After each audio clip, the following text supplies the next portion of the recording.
Chamber सभागार में chamber अध्यक्ष संजय गोयल की अध्यक्षता में पूर्व अध्यक्ष एवं श्रम कल्याण प्रकोष्ठ के चेयरमैन श्री किशन गोयल के नेतृत्व में उपश्रम आयुक्त आगरा मंडल आगरा श्री सियाराम, सहायक श्रम आयुक्त शगुन उमर, श्रम प्रवर्तन अधिकारी अनिल दिवाकर, विजय शंकर तिवारी, राजेश द्विवेदी, एस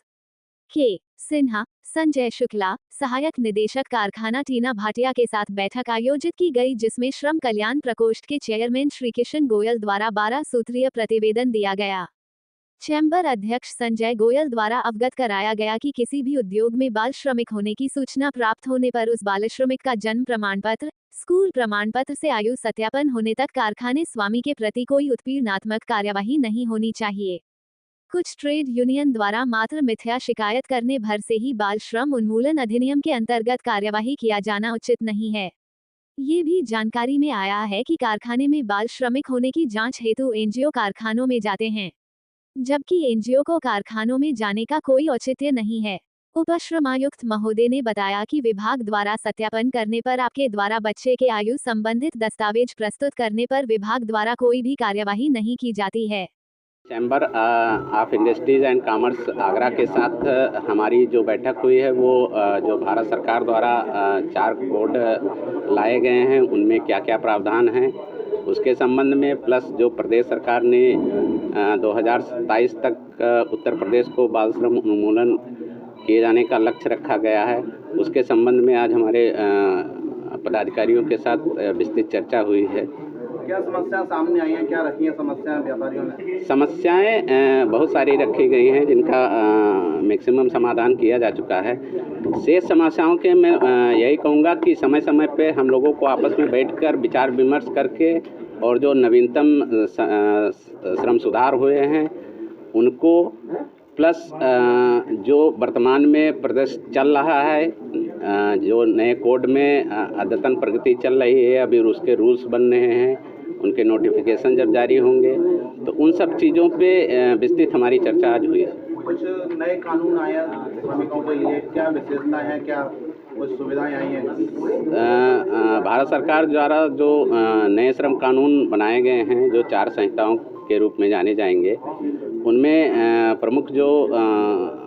प्रावधान वो है ये कि जो अब श्रमिक को नियुक्ति पत्र दिया जाएगा। इसके अलावा जो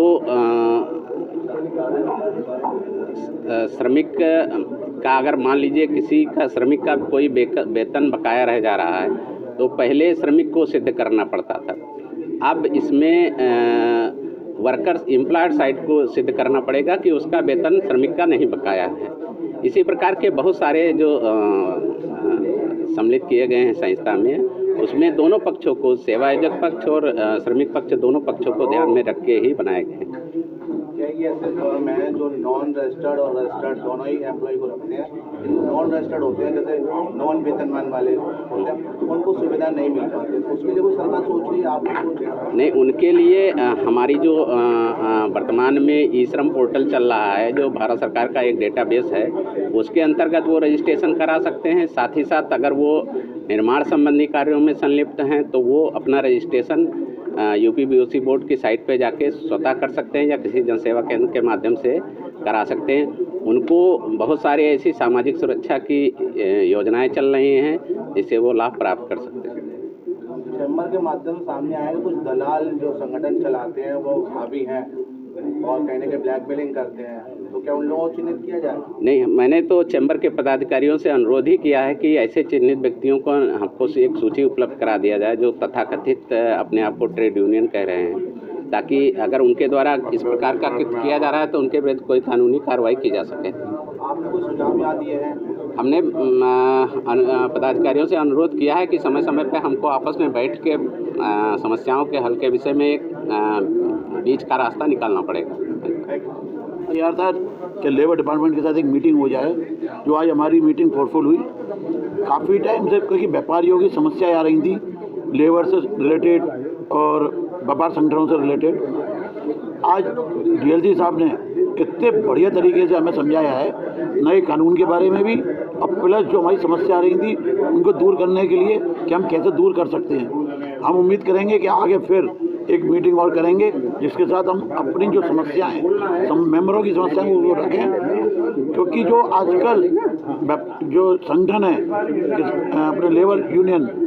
वो बहुत से अनरजिस्टर्ड जो हमें परेशान कर रहे हैं, ब्लैकमेल ही कर रहे हैं व्यापारियों को, उसके लिए जैसे डीएलसी साहब से हुई है हो सकता है उसके लिए हम आगे कोई कदम उठाएं, चाहे हमें पुलिस कमिश्नर से उसकी वो लेनी पड़े या मुख्यमंत्री से लेनी पड़े, हम उसमें कार्रवाई करेंगे।